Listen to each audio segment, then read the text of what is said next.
ఆంధ్రప్రదేశ్లో సార్వత్రిక ఎన్నికలు దగ్గర పడుతున్న నేపథ్యంలో రాజకీయాలు రోజురోజుకి రసవత్తరంగా మారాయి.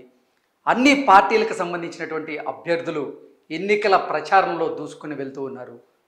ఒకరిపై ఒకరు విమర్శన అస్త్రాలు సంధించుకుంటూ వారి ప్రచార శైలిలో వారు ప్రజల్ని ఓటర్లని ఆకట్టుకునే పనిలో ప్రసన్నమవుతున్నటువంటి నేపథ్యంలో కొందరు ఎన్నికల ప్రవర్తన నియమావళిని ఉల్లంఘిస్తూ ఉన్నారు.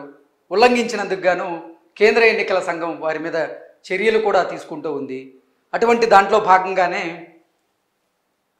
పొన్నూరు వైసీపీ అభ్యర్థి అయినటువంటి అంబటి మురళీకృష్ణకు కేంద్ర ఎన్నికల సంఘం భారీ షాక్ ఇచ్చింది.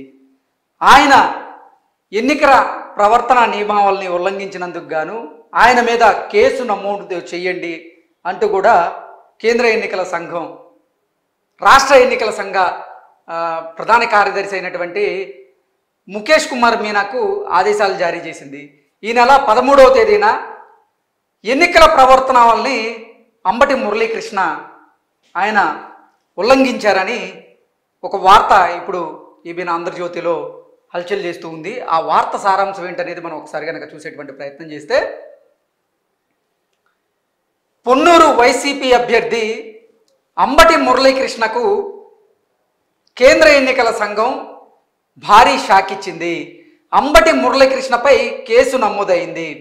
ఆయనపై చర్యలు తీసుకోవాలని ప్రధాన ఎన్నికల అధికారి ముఖేష్ కుమార్ మీనా ఆదేశించారు.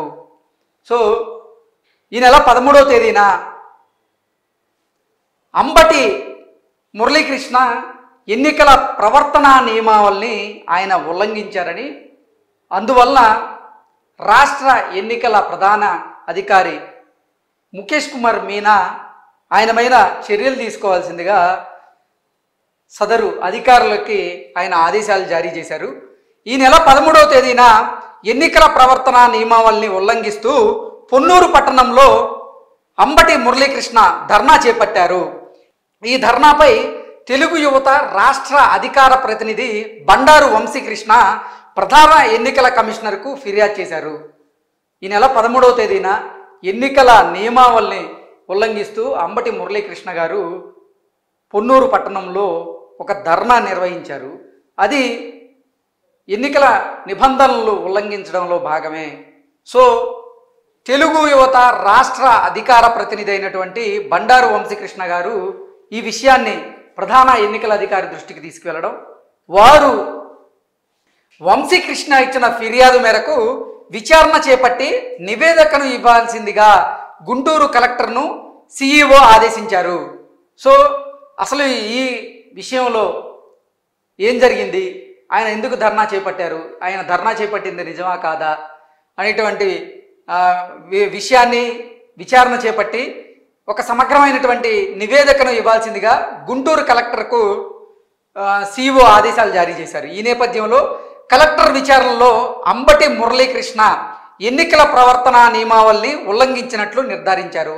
సో కలెక్టర్ గారు ఈ అంశం మీద విచారణ చేపట్టి ఒక సమగ్రమైనటువంటి నివేదికను కేంద్ర ఎన్నికల సంఘానికి అలాగే రాష్ట్ర ఎన్నికల సంఘం ప్రధాన అధికారి అయినటువంటి ముఖేష్ కుమార్ మీనా గారికి ఆయన ఒక నివేదికను అయితే అందజేశారు. ఆ నివేదికలో అంబటి మురళీకృష్ణ ఎన్నికల ప్రవర్తన నియమావళిని ఉల్లంఘించినట్లుగా నిర్ధారించారు. సో దీంతో పొన్నూరు పట్టణ పోలీసులను కేసు నమోదు చేయాల్సిందిగా కలెక్టర్ నుంచి ఆదేశాలు జారీ అయ్యాయి.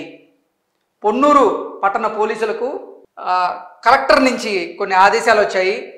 అంబటి మురళీకృష్ణ మీద కేసు నమోదు చేయాల్సిందిగా కలెక్టర్ గారు ఆదేశించినటువంటి నేపథ్యంలో పొన్నూరు పట్టణ పోలీసులు అంబటి మురళీకృష్ణ మీద కేసు అయితే నమోదు చేశారు.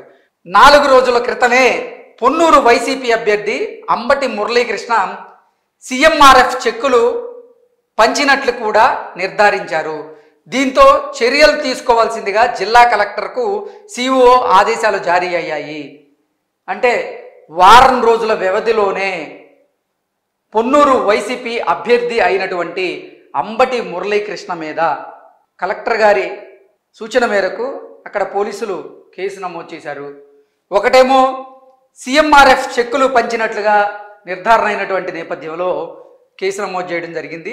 అలాగే ఇంకొకటేమో పొన్నూరు పట్టణంలో ఆయన ఎన్నికల ప్రవర్తనా నియమావళిని ఉల్లంఘించినందుకు గాను ఆయన పొన్నూరు పట్టణంలో ధర్నా చేపట్టినందుకు గాను ఆయన మీద వారం రోజుల వ్యవధిలోనూ 2 సార్లు చర్యలు తీసుకోవాల్సిందిగా అటు కలెక్టర్ గారు అలాగే కేంద్ర ఎన్నికల సంఘం, రాష్ట్ర ఎన్నికల సంఘం ఆదేశాలు అయితే జారీ చేశాయి. ఓవరాల్గా మనం చూసుకున్నట్లయితే అధికారాన్ని అడ్డం పెట్టుకొని అడ్డగోలుగా వ్యవహరించాలని ప్రయత్నం చేస్తున్నారు. కానీ కేంద్ర ఎన్నికల సంఘం, రాష్ట్ర ఎన్నికల సంఘం, కలెక్టర్ ఈయనకి భారీ షాక్ ఇచ్చారు అనేలాగా కొన్ని ఆర్టికల్స్ అయితే ఇప్పుడు ప్రత్యక్షమవుతూ ఉన్నాయి. ఇప్పటికైనా సరే వారం రోజుల వ్యవధిలోనే పొన్నూరు వైసీపీ అభ్యర్థి అయిన అంబటి మురళీకృష్ణ మీద 2 సార్లు ఎన్నికల సంఘం సీరియస్ అయినటువంటి నేపథ్యంలో ఆయన ప్రవర్తనను మార్చుకోవాలని, ఎన్నికల ప్రవర్తన నియమావళి ప్రకారంగా ఆయన ప్రవర్తించాలి, ఆ నిబంధనలను ఉల్లంఘించకూడదు అంటూ కూడా కొన్ని వార్తలు అయితే ఆయన్ని ఉద్దేశించి రావడం జరుగుతూ ఉంది.